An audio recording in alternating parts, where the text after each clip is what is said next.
పరమాత్ముని యొక్క ఆహ్వానం చేద్దాము.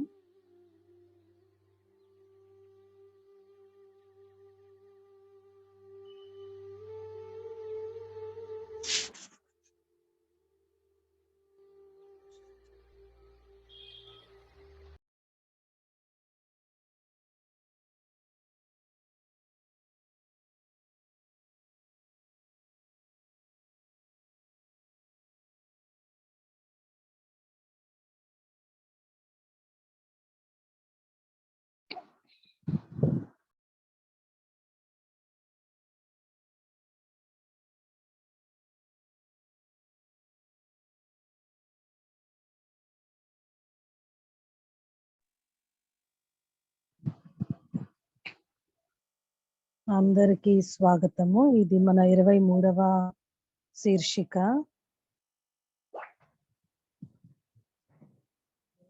మనము చాలా భాగ్యవంతులము, ఎందుకంటే మన ఎదురుగా బ్రదర్ కెన్ ఉన్నారు. ఆయన బ్రహ్మకుమారీస్ యొక్క లాటిన్ అమెరికా యొక్క కోఆర్డినేటర్.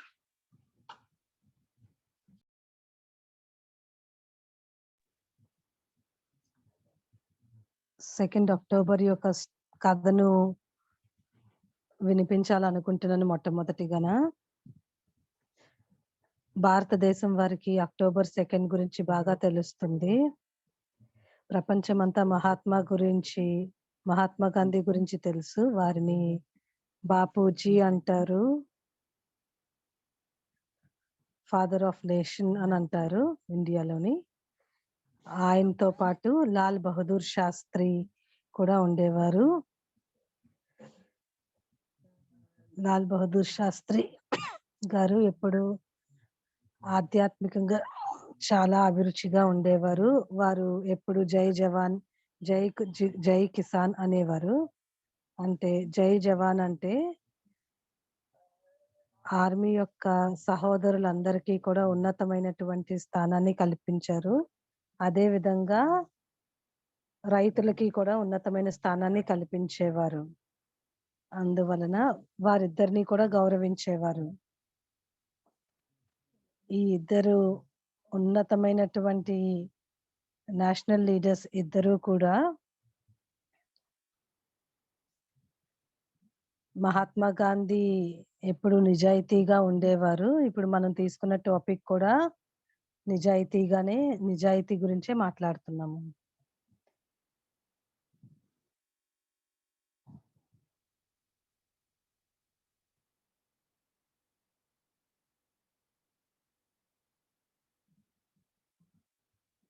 అందరికీ కూడా స్వాగతము. కెన్ బాయ్కి కూడా స్వాగతము. మిమ్మల్ని అందరినీ కూడా కెన్ బాయ్ని కూడా స్వాగతించడానికి నేను చాలా సంతోషిస్తున్నాను. మీరు చాలా స్పెషల్ ఆత్మ. మీకోసము పసుపువి ఎల్లో ఫ్లవర్స్ తీసుకొని వచ్చాను, పువ్వులు తీసుకొచ్చాను. ఎందుకంటే ఇది స్నేహానికి గుర్తు.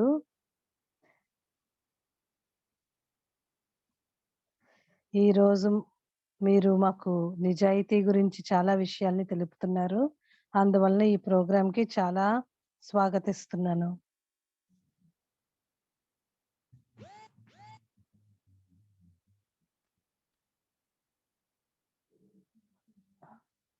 ఓం శాంతి బ్రదర్. తరుణ్ సిస్టర్ ఇప్పుడు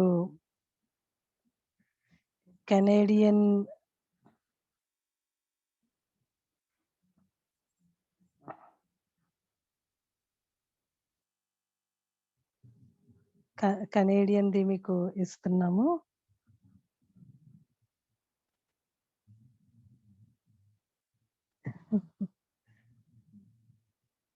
నేను అది స్వతహాగా తీసుకునేలాగుంటే చాలా బాగున్ను అని అంటున్నారు అన్నయ్య. ఆ రోజులు కూడా వస్తాయి. మనము స్వతహాగా తీసుకొని స్వతహాగా ఇచ్చే విధంగా టెక్నాలజీ పెరిగిపోతూ ఉంటుంది.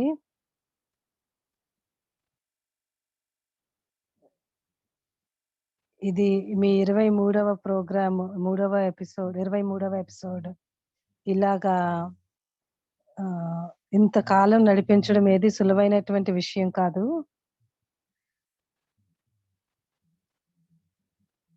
నేను ఈరోజు మహాత్మా గాంధీ గురించి ఎన్నో మెసేజ్‌లు చూస్తూ ఉన్నాను.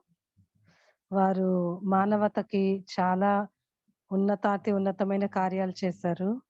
చాలా మనుష్యులని మనము ఎప్పుడైనా అడిగినప్పుడు, మీ జీవితంలో మీరు ఎవరి ద్వారా మంచిని తీసుకున్నారు అని అంటే, చాలామంది మనుష్యులు ఏమంటారంటే, అంటే కేవలం భారతదేశంలో కాదు, ప్రపంచవ్యాప్తంగా చాలామంది ఎక్కువ మనుష్యులు మహాత్మా గాంధీ గారి పేరు చెప్తారు. ఒక జీసస్ క్రైస్ట్, ఒక బుద్ధ, వీరందరితో పాటు ఒక మహాత్మా గాంధీ పేరు కూడా చెప్తారు.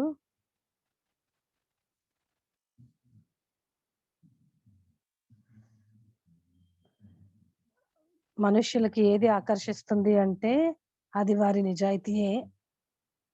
ఎందుకంటే నిజాయితీగా ఉన్న వారినే మనము నమ్ముతాము.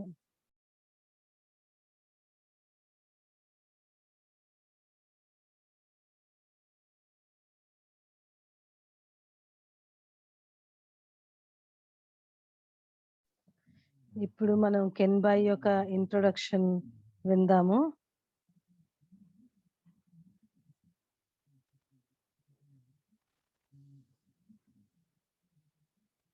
కెన్ బాయ్ ఆయన ఒక మంచి రచయిత. వారు లాటిన్ అమెరికా యొక్క ఇన్‌చార్జ్. బ్రహ్మకుమారిస్‌లో లండన్‌లోని మొట్టమొదటిగా జ్ఞానంలోకి వచ్చినటువంటి వారు. వారు 18 పుస్తకాల యొక్క రచయిత. ఆ పుస్తకాలన్నీ కూడా పర్సనాలిటీ డెవలప్‌మెంట్, ఆర్గనైజేషనల్ డెవలప్‌మెంట్ వీటన్నింటి గురించి రాసి ఉన్నాయి. 2009లో వారికి బ్రెజిల్ అసోసియేషన్ నుంచి ఒక అవార్డు కూడా వచ్చింది. ఇప్పుడు కెన్ బాయ్ గురించి ఒక చిన్న కవిత వినిపించాలనుకుంటున్నాను. కెన్ బాయ్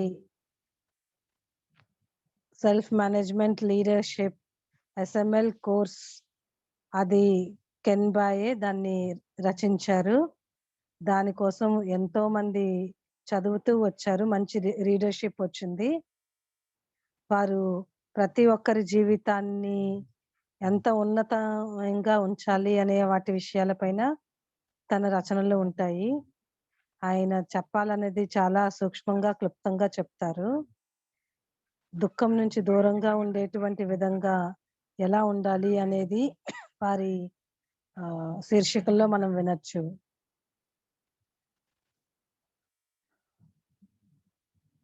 ఆయన 18 పుస్తకాలు రాశారు. అది చూపిస్తుంది ఆయన ఎంత ఉన్నతమైన రచయిత అని.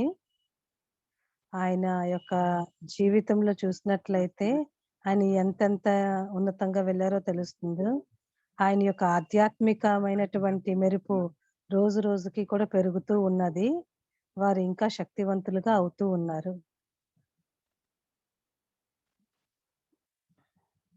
నిజాయితీ గురించి మనం ఈరోజు మాట్లాడుకుంటున్నాము. మామూలుగా కూడా అంటారు, honesty is the best policy అంటారు. ఈరోజు మనము భారతదేశం యొక్క తండ్రి బాపూజీని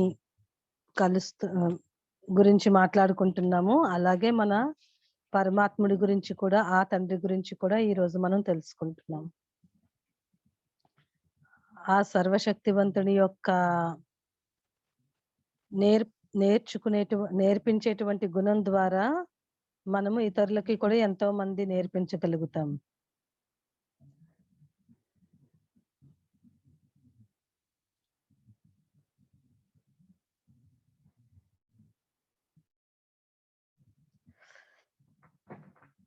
బ్రదర్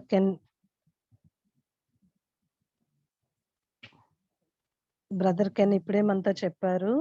ఇలాగా కొన్ని ఎపిసోడ్స్‌గా ఇలాగా నడిపించడం అనేది చాలా కష్టము అన్నారు. కానీ పరమాత్ముడి యొక్క కృపతోని, పరమాత్ముని ద్వారా జరుపుతున్నటువంటి ఇది చాలా సులువుగానే జరిగింది. ఒక ఈమెయిల్‌లోని మనం అడగగానే వారు ఓకే అని చెప్తూ ఉంటారు.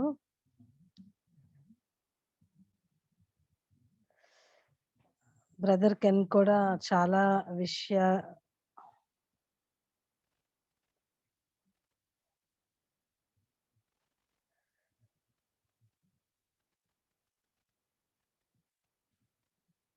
ఎవరికైతే ట్రాన్స్‌లేషన్ కావాలో వారు వారి యొక్క లాంగ్వేజ్‌ని క్లిక్ చేయొచ్చు. అప్పుడు వారికి ఆ లాంగ్వేజ్‌లో ట్రాన్స్‌లేషన్ వినిపిస్తూ ఉంది. మీరు నిజాయితీ గురించి ఈరోజు ఏదైతే మాట్లాడుకుంటున్నామో, వింటున్నామో 9 పీఎం ఇండియా టైమ్ తర్వాత మీకేమైనా ప్రశ్నలుంటే మీరు పంపించొచ్చు.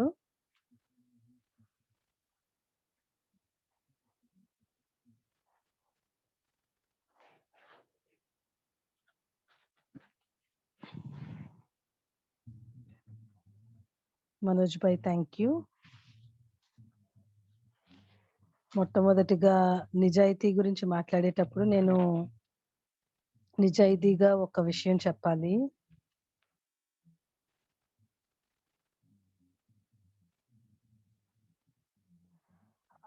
నిజాయితీ అంటే సత్యతగా ఉండడం అనేది అర్థమవుతుంది మనకు. సెల్ఫ్ మేనేజింగ్ లీడర్‌షిప్ గురించి మీరు ఏదైతే ఆ కోర్స్ గురించి చెప్పారో, దానిలోని నేనొక్కడినే చేయలేదు.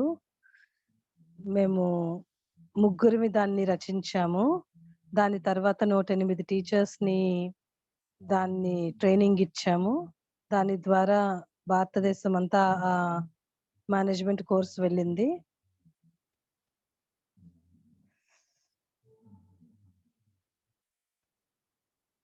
పాశ్చాత్య ప్రపంచంలోని జార్జ్ వాషింగ్టన్ గురించి మాట్లాడేటప్పుడు ఆయన ఎప్పుడూ కూడా ఒక్క అబద్ధం కూడా చెప్పలేదు అని అంటారు. ఆయనే honesty is the best policy అనేటువంటి నినాదాన్ని రచించారు. నిజాయితీ అంటే సత్యత. ఆత్మ యొక్క ఒరిజినల్ క్వాలిటీస్‌లోని కూడా నిజాయితీ అనేది ఒకటి. ఎందుకంటే ఆత్మ యొక్క స్వతహాగా ఉన్నటువంటి గుణాలను మనము ఆత్మ నుంచి వేరు చేయలేము. అంటే సత్యత, హర్షితముఖత, ప్రేమ ఇలాంటి గుణాలన్నీ కూడా ఆత్మ యొక్క స్వయమైనటువంటి గుణాలు.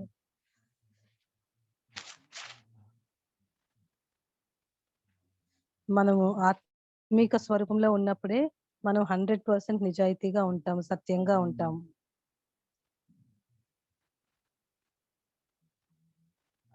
అన్నయ్య ఇంటిగ్రిటీ గురించి చెప్తున్నారు. అంటే ఎలాగున్నామో అదే విధంగా మనం చూడడము, మనం చూపించడం అనే దాని గురించి చెప్తున్నారు. పారదర్శకత గురించి కూడా చెప్తున్నారు. ఏది కూడా దాచిపెట్టాల్సిన విషయం లేదు. నిజాయితీ కోసం మనకి చాలా సిన్సియారిటీ ఉండాలి, బాధ్యత ఉండాలి. చాలా చాలా స్టడీస్ ఉన్నాయి వీటి గురించి. న్యూరోలాజికల్ స్టడీస్ అన్నీ ఉన్నాయి. న్యూరో సైంటిస్ట్‌లు వీటన్నింటి గురించి చదివారు.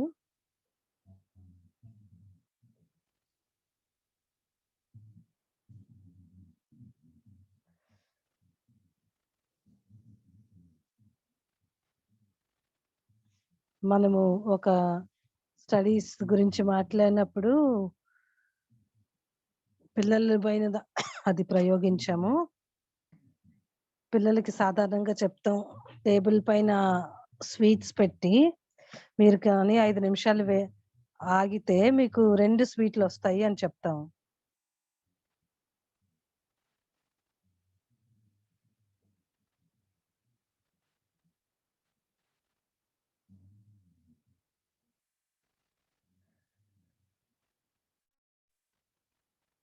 అయితే అప్పుడు పిల్లల్లో మనం చూసినట్లయితే అంటే ఏదైతే ఆగమని చెప్పారో ఆ సమయం వరకు ఆగకుండా వెంటనే తీసుకొని ఉన్నారు.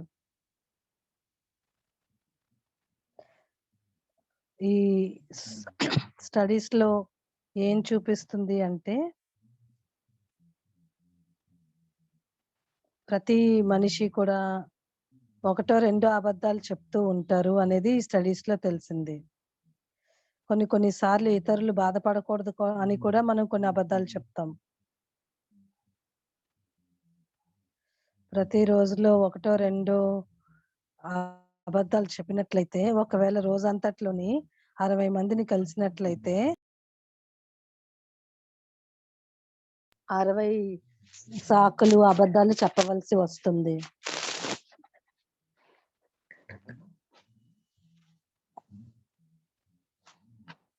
అయితే ఇలాంటివన్నింటిని కూడా అంటే తప్పు స్టేట్మెంట్స్ ఇవ్వడం చెయ్యాలి అంటే లోపల ఎప్పుడు కూడా ఒక యుద్ధం నడుస్తూ ఉంటుంది.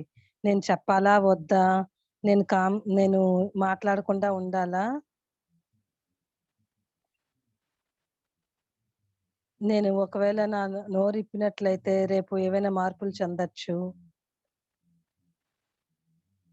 అంటే అది చూసినట్లయితే అది కూడా ఒక విధమైన అబద్ధం చెప్పడమే.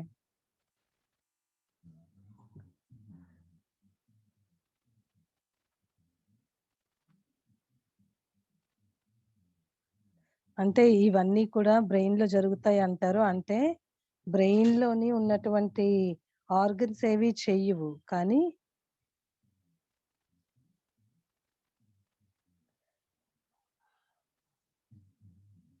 అంటే మనం నిజం చెప్పాలా? లేదంటే నిజం చెప్పకుండా తప్పించుకోవాలా? ఇలాంటివన్నీ కూడా బ్రెయిన్‌లో ఆర్గన్స్ కంట్రోల్ చెయ్యవు. నేను న్యూరో సైంటిస్ట్‌లు యొక్క ఎక్స్‌ప్లనేషన్ విన్నాను. ఈ యుద్ధం ఏదైతే జరుగుతుందో అది లోపలున్నటువంటి ఫ్రంట్ పార్ట్ ఆఫ్ ద బ్రెయిన్‌లో ఉన్న ఫ్రంట్ పార్ట్‌లో ఉన్న కార్టెక్స్‌ని చాలా బాధిస్తుంది.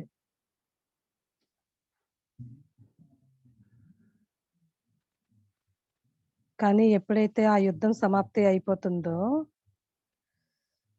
వారిలో ఉన్నటువంటి శక్తి ద్వారా, ప్రేమ ద్వారా ఎప్పుడైతే ఆహ్, ఆ యుద్ధం ఆగిపోతుందో, అప్ అయితే ఆ ఆత్మలో ఉన్నటువంటి అప్పుడు ఆ శక్తి ద్వారా వారు అంటే కొంతమంది అసలు ఎటువంటి శ్రమ చేయాల్సిన అవసరం ఉండదు.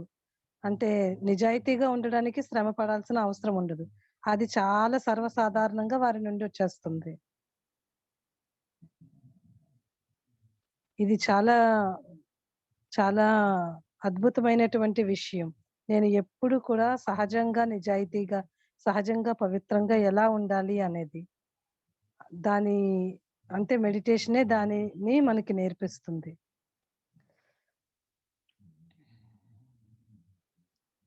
ఈ ప్రపంచం అంతా నా చుట్టూ అలాగా నడుస్తూ ఉంది. జరగాల్సినవి జరుగుతూ ఉంది. వా ప్రపంచమంతా వారు చేయాల్సినటువంటి అనేక రకాలైనటువంటి పనులు చేస్తూ ఉన్నారు. కానీ నేను మాత్రం కేవలం వారిని చూస్తూ ఉన్నాను. అంటే గమనిస్తూ ఉన్నాను.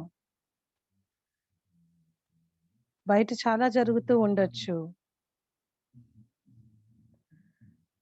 చాలా సత్యమైనటువంటి విషయాలు కూడా జరుగుతూ ఉండొచ్చు. అలాగే అసత్యమైనటువంటి విషయాలు కూడా జరుగుతూ ఉండొచ్చు. అంటే సత్యాన్ని అసత్యంగా, అసత్యాన్ని సత్యంగా కూడా మార్చి ఉండొచ్చు.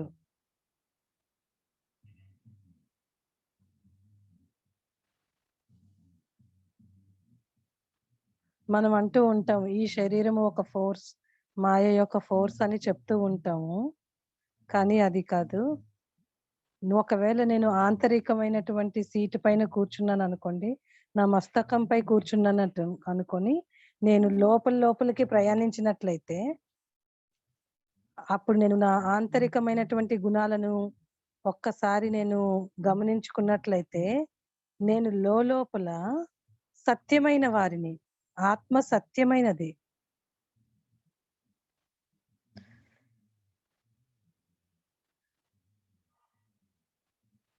సత్యత అనేది నాలోని లోలోపలే ఎంతో ఇమిడి ఉంది. దాని ద్వారా నాకు ఏమవుతుంది అంటే, ఏదైతే అసత్యంగా, అబద్ధంగా ఉన్నటువంటిది ఉన్నదో అది గమనించడం నేర్పిస్తుంది. నాకు ఎప్పుడైతే అది గమనించడం మొదలు పెడతానో, అది నాకు కంఫర్టబుల్‌గా అనిపించదు. సహజంగా అనిపించదు. ఎందుకంటే ఒరిజినల్‌గా నేను చాలా సత్యమైన దాన్ని. అప్పుడు ఎప్పుడైతే నేను ఇది పరమాత్ముడు నాకిచ్చినటువంటి సత్యమైన గుణాలను గుర్తిస్తామో, అప్పుడు నేను పరమాత్ముడి దగ్గర నుంచి తీసుకున్న వారసత్వాన్ని కూడా గుర్తించగలుగుతాను.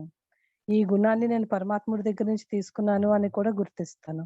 అది నాలో ఉంది అనేది గుర్తిస్తాను. నేను వాటిని గుర్తు చేసుకుంటూ ఉంటాను.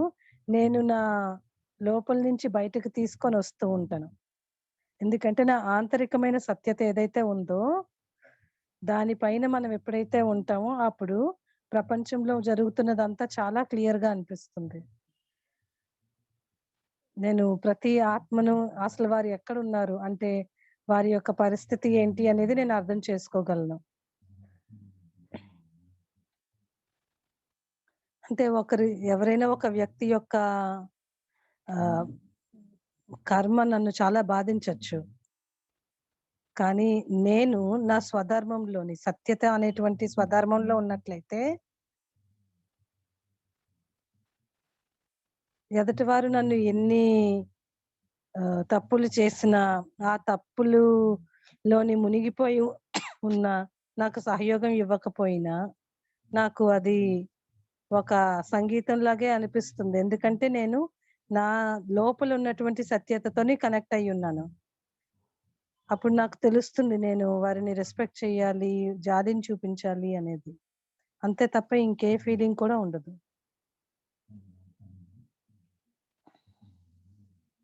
అయితే మనం మన చుట్టూ ఉన్నటువంటి పరిస్థితులు, మనుషుల్ని చూసినట్లయితే సత్యత అనేది నా యొక్క పునాది.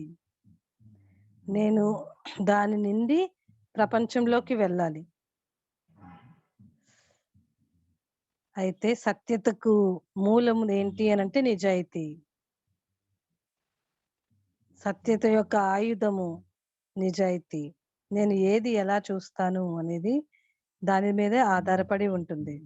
నేను ఎలా వ్యవహరిస్తాను అనేది దానిపైనే ఆధారపడి ఉంటుంది. నేను ప్రేమించే విధానం కూడా సత్యత ద్వారానే లభిస్తుంది. అయితే దానికోసం చాలా ట్రైనింగ్ అవసరము. ఎందుకంటే బయట ప్రభావాలు శరీరం యొక్క ఆహ్, ప్రభావం ఉంటుంది. అంటే పురుష శరీరం యొక్క ప్రభావం, స్త్రీ యొక్క శరీరం యొక్క ప్రభావం, సొసైటీ యొక్క ప్రభావం, లేదంటే చుట్టుపక్కల ఉన్నటువంటి గవర్నమెంట్, టీచర్స్, సిస్టమ్ వీరందరి యొక్క ప్రభావం కూడా ఉంటుంది. అదంతా ఒక వలయంగా అయిపోయింది.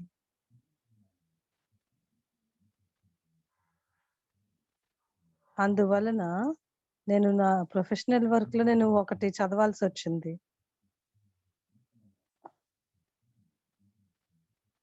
ఆధ్యాత్మికంగా కూడా చెప్పుకున్నట్లయితే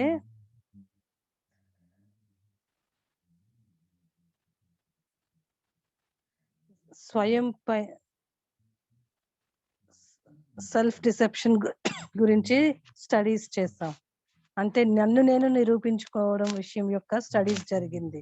ఆ స్టడీస్‌లో ఏం చూపించారంటే 80% ఆఫ్ డ్రైవర్స్ అంటే 80% డ్రైవర్లు అనుకుంటారు ఇతర డ్రైవర్ల కంటే మేము చాలా బాగా ఉన్నతంగా ఉన్నాము అనేసి. 80% డాక్టర్స్ ఏమనుకుంటారంటే మేము ఇతర డాక్టర్ల కన్నా చాలా మంచివారిమి, ఉన్నతమైన డాక్టర్లు అని అనుకుంటూ ఉంటారు. అంటే స్టాటిస్టిక్స్ పరంగా ఇవన్నీ మనం కనుక్కోవడం చాలా కష్టతరమైనవి. ఆహ్, ఇది ఒక పెద్ద స్టడీ జరిగింది. ఒక డాక్టర్ ఉండేవారు. ఇది ఒక ఎగ్జాంపుల్‌గా చెప్తున్నాను. ఆయన ఒక హంగేరియన్ అన్నమాట. ఆయన మెటర్నిటీ డిపార్ట్‌మెంట్ యొక్క హెడ్. 1850స్‌లోని ఒక హాస్పిటల్ యొక్క ఇన్‌చార్జ్‌గా, హెడ్‌గా ఉండేవారు.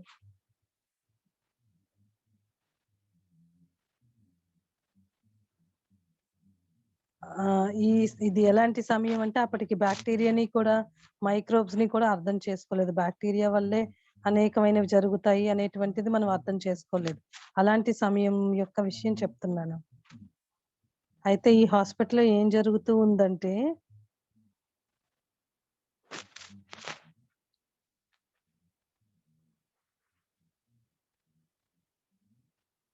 ఆయన్ని చాలా నిజాయితీపరుగా ఉండేవారు. ఆయన పట్ల చాలా రెస్పెక్ట్ ఉండేది.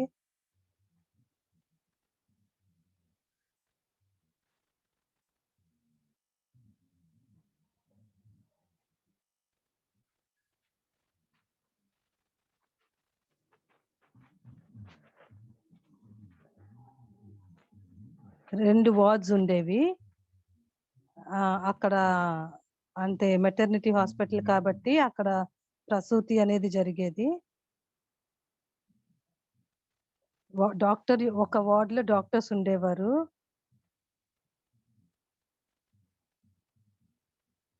డాక్టర్స్ వార్డ్‌లోని ఎక్కువ మోర్టాలిటీ రేట్ అంటే మరణం అనేది ఎక్కువుండేది. 3 రెట్లు ఎక్కువుండేది. ఇంకొక దగ్గర మిడ్‌వైఫ్స్ ఉండేవారు. మిడ్‌వైఫ్స్ అంటే నర్సుల్లాంటి వారనమాట. వారి దాంట్లో తక్కువ ఉండేవారు.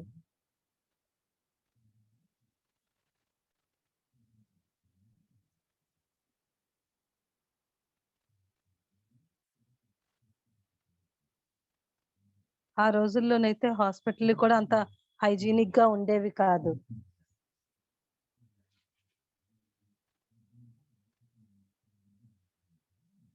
అంటే పరిస్థితి ఎలాగుండేది అనంటే, ఇప్పుడే ఒక శవాన్ని ముట్టుకునేవారు. ఆ శవాన్ని ముట్టుకున్న తర్వాత చేతులు కడుక్కోవడం అలాంటివేవి ప్రాథమికమైనవి కూడా లేకుండా ఆహ్, అంటే పిల్లలు పుట్టేటువంటి స్థానంలోకి వెళ్ళేవారు.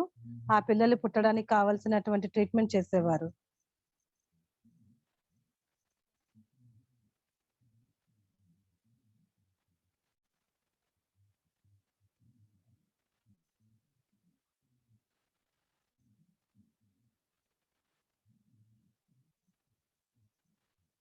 అయితే ఒక బిడ్డ పుట్టి ఉంటాడు. తర్వాత ఆ తండ్రి బిడ్డని చూడడానికి వచ్చినప్పుడు, లేదంటే ఆ తల్లి దగ్గరికి వచ్చినప్పుడు ఆమె ముట్టుకోనివ్వదన్నమాట. ఎప్పుడైతే ఆ చేతులు యొక్క ఆహ్, చేతులు బాలేవు అని తెలుసుకున్నారో ఆహ్, అప్పుడు ఈ డాక్టరుని డాక్టర్‌ని అంటే ఆ తల్లి ముట్టుకోనివ్వలేనప్పుడు అన్ అప్పుడు డాక్టర్స్ అందరూ "ఏంటి మీరు మమ్మల్ని ఎందుకు ముట్టుకోనివ్వలేదు?" అంటే ఎందుకు ఇలాగ ఉండాలి అనేటువంటి దానిలో ఉండేవారు. అయితే ఆ స్త్రీ ఎవరైతే ఉన్నారో డాక్టర్స్‌కి ఛాలెంజ్ పెట్టారు. అంటే డాక్టర్సే ముందు క్లీన్‌గా లేరు అనేసి. అది ఒక పెద్ద విషయంగా మారింది. ఈ రోజుల్లో చూడండి మనం ఆల్కహాలు, హ్యాండ్ శానిటైజేషన్ అన్నీ చేస్తున్నాం కదా! ఆ రోజుల్లో అయితే అలాంటివేది తెలిసేది కాదు. వారికి బాక్టీరియా, వైరస్ గురించి ఏం తెలిసేది కాదు. అదొక పెద్ద విషయంగా మారిపోయింది.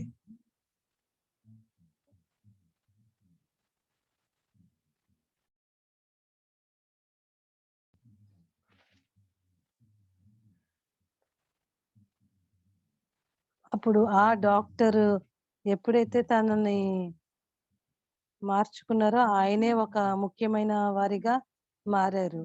అంటే ఇది ఒక పెద్ద విషయం. మనము మొత్తం సత్యత అనేది ఎప్పుడు ఉండగలము అనంటే మొత్తం అంటే మొత్తం జరిగిందంతా మనకి తెలిస్తే కానీ, మన ఎదురుగా మొత్తం సంఘటన అంతా ఉంటే కానీ, మనం సత్యతగా ఉండగలుగుతాము.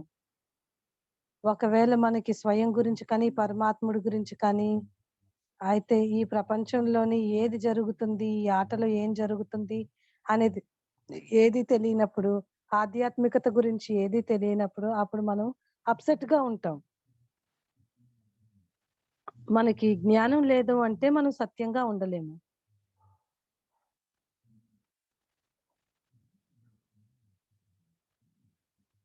అయితే నేను ఈ స్టడీస్ అది ఎందుకు చేస్తూ ఉండేదాన్ని అంటే, ఎందుకంటే ఆ కంపెనీ ప్రపంచంలోనే షిప్స్ యొక్క మ్యానుఫ్యాక్చరింగ్‌లోని ఫస్ట్ ప్లేస్‌లో ఉండేవారు బ్రెజిల్‌లో.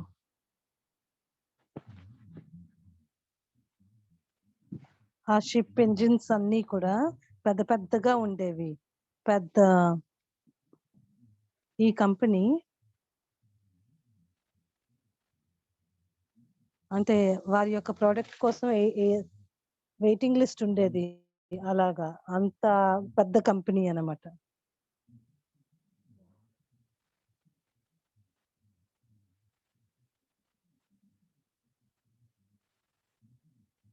వారడిగారు. మీరు లీడర్‌షిప్ గురించి, సెల్ఫ్ మేనేజ్‌మెంట్ గురించి ఏదైనా ఒక కోర్స్‌ని డెవలప్ చేయగలరా అడిగేవారు.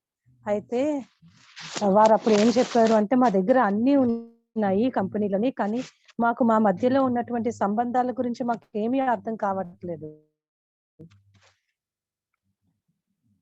మాకు కాంపిటీషన్ లేదు. కానీ ఇతరుల పట్ల మాకేమీ అంత మంచిగా అభిప్రాయాలు లేవు. అయితే దానికోసం మనం ఏం చేయగలము అని అడిగేవారు. అప్పుడు నేను అన్నీ రాయడం మొదలుపెట్టాను. అయితే మనుష్యుల యొక్క ప్రవర్తన పైన, హ్యూమన్ బిహేవియర్ పైన చాలా రాసేవాడిని. గుర్తించేదాన్ని. అయితే వాటిలో అనేక గుణాల గురించి రాశాను. అంటే 18 గుణాలు రాశాను. క్రియేటివిటీ, రెస్పెక్ట్‌గా ఉండడము, అలాగా 80 అడ్జెక్టివ్స్ రాశాను. అయితే అప్పుడు నేను అనుకునేదాన్ని అసలు వీరితో నేనేం చేయగలను అని. అయి ఈ అడ్జెక్టివ్స్‌లోని మీరు ఐడెంటిఫై చేయండి. ఈ అన్నింటిలోని ఏ 5 గుణాలు మీలో ఉన్నాయి అనేది మీరు గుర్తించండి అని చెప్పాను. అయితే ఇంకొక 5 గుణాలు నాలో ఉన్నాయి. కానీ నేను ఇంప్రూవ్ చేసుకోవాలి. అలాంటివి కూడా రాయండి అని చెప్పేవాళ్ళము. అయితే వారందరూ కూడా అంటే 5 గుణాలు ఉన్నవి రాసేవారు. వారిలో స్వతహాగా ఉన్నవి. ఇంకొక 5 గుణాలు వారిలో వారు ఇంకా తీసుకురావాలనుకునేది అవి కూడా రాశారు. అంటే కొంతమంది రాసేవారు నేనింకా సహన శక్తిని పెంచుకోవాలి. నేనింకా బాగా మాట్లాడాలి అని రాసేవారు. ఇంకొంతమందేమో ఉన్నవి రాసేవారు. అయితే అందరిని కూడా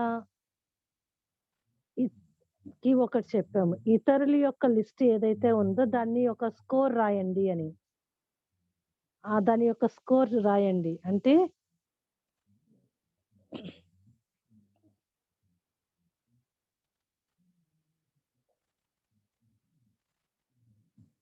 అంటే నా దగ్గర వచ్చిన పేపర్‌లన్నీ నేను స్కోర్ చేస్తాను. అలాగే ఇతరులు కూడా నా నా పేపర్‌ని స్కోర్ చేస్తారు. అంటే దానిలో ఎలా ఉండేది, ఇతరులు నా గురించి అనుకునేది ఉండేది. నేను ఇతరుల గురించి అనుకునేది కూడా ఉండేది.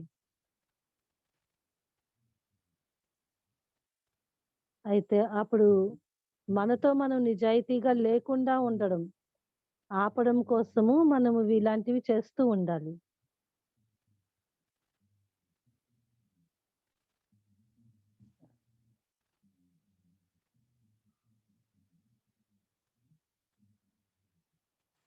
మనం ఏ విషయాల్లో నిజాయితీగా ఉన్నాము అనేది మనకు తెలుస్తుంది.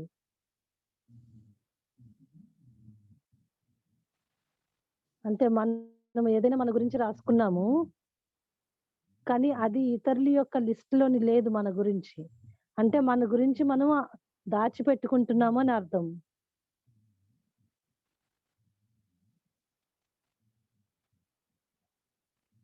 అంటే అందరి యొక్క లిస్ట్‌లో కొన్ని ఉన్నాయి. కానీ అది నా లిస్ట్‌లో లేదనుకోండి. అంటే నేను వాటి నుంచి అంటే వాటి యొక్క వాటి గురించి నేను గుర్తించలేదు అని అర్థం.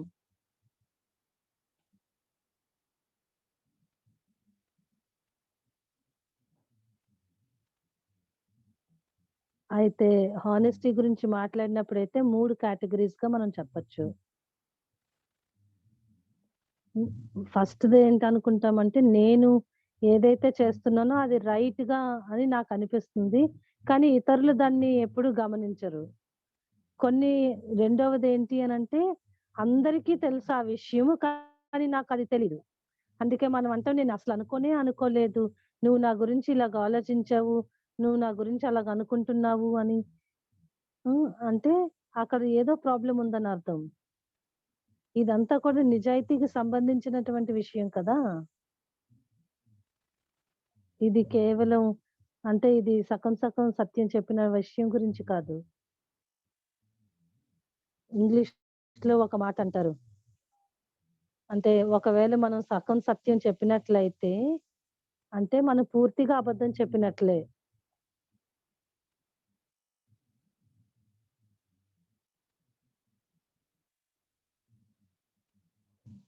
కొన్నిసార్లు మనం మనుష్యుల్ని మన గురించి ఏమైనా అడిగినప్పుడు వారు పూర్తిగా చెప్పరు. ఎందుకంటే వారు అనుకుంటారు నిజం చెప్తే మనల్ని మనం బాధపడతాము అని వారు అనుకుంటూ ఉంటారు. అంటే ఒక ఎగ్జాంపుల్‌గా అని చెప్తున్నారు. మన గురించి మనం ఒక 0-10 వరకు మనం మార్క్ చేసుకోవాలి అనుకున్నట్లయితే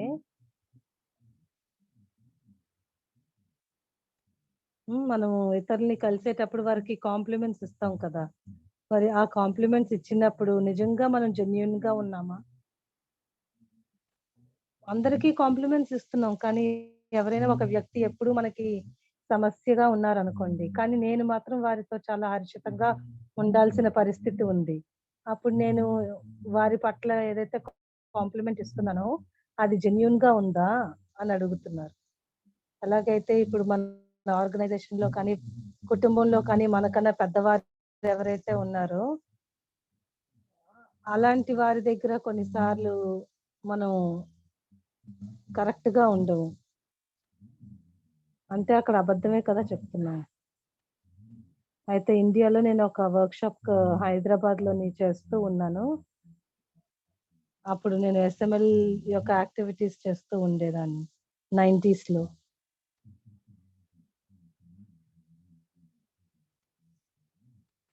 అయితే నాకు కొన్ని ఇండియన్ ఆర్గనైజేషన్స్ ఎలా పనిచేస్తాయి అనేది తెలుసు. దాంట్లో నేను ఆహ్, అప్పుడు ఒక గ్రూప్ వర్క్ నడుస్తుంది. దాంట్లోని అయితే ఆ గ్రూప్‌లో ఒక వ్యక్తి గురించి ఆహ్, అంటే ప్రతి వ్యక్తి గురించి ఆ గ్రూప్‌లో ఉన్న ప్రతి వ్యక్తి గురించి రాయాలి. 3 విశేషమైన గుణాలు వారిలో ఉన్నవి.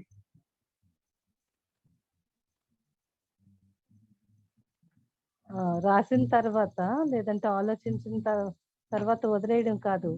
కానీ ఆ వ్యక్తితో ఆ విషయం చెప్పాలి కూడా. నేను నీ గురించి ఇలాగ అనుకుంటున్నాను అని. దాంట్లో ఒక పార్టిసిపెంట్ ఆహ్, అనుకోకుండా వారి యొక్క బాస్ గురించి చెప్పాల్సి వచ్చింది. వారికి చెప్పాల్సొచ్చింది. అంటే మరి బాస్‌కైతే మంచి విషయమే చెప్పాల్సొస్తుంది కదా!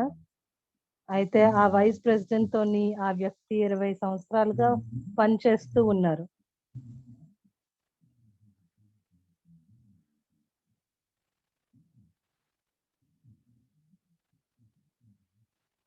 అప్పుడు ఆ సంఘటనలో ఎలా జరిగిందంటే, అంటే ఈ 20 సంవత్సరాల్లోని ఆ బాస్ కానీ, ఆ వ్యక్తి కానీ ఒకరి పట్ల ఒకరు ఏదైతే ఒక మంచి విషయాలు వారిలో ఉన్నాయో, అది ఎప్పుడు కూడా రాసి చూపించలేదు. కానీ అప్పుడు చెప్పాల్సొచ్చింది. చూడండి, మనం ఎన్ని సార్లు మన చుట్టూ ఉన్న మనుష్యులతో చాలా సిన్సియర్‌గా ఉంటాము. ఒకవేళ మనము చాలా అలిసిపోయి ఉన్నామనుకోండి. ఎవరైనా వచ్చి హౌ ఆర్ యూ? మీరెలాగున్నారు? అని అడిగితే, అప్పుడు మనం ఏం చేస్తాము? నేను బాగానే ఉన్నాను అని చెప్తూ ఉంటాం. ఎందుకంటే మేము అన్ని డీటెయిల్స్ చెప్పలేము. ఎందుకు వారికి అవన్నీ అని మనం బాగా ఉన్నాము అని చెప్పేస్తూ ఉంటాం.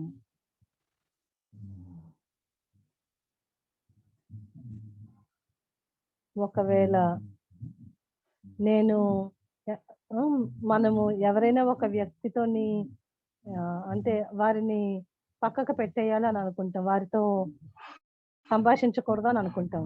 అప్పుడు వారితోని ఏదైతే కమ్యూనికేట్ చేయాలో దాన్ని తప్పించడం కోసం ఏం చెప్తాము?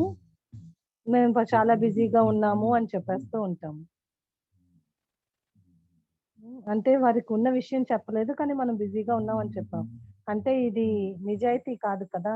అంటే మనం ఏ వ్యక్తితో కూడా 100% నిజాయితీగా లేము.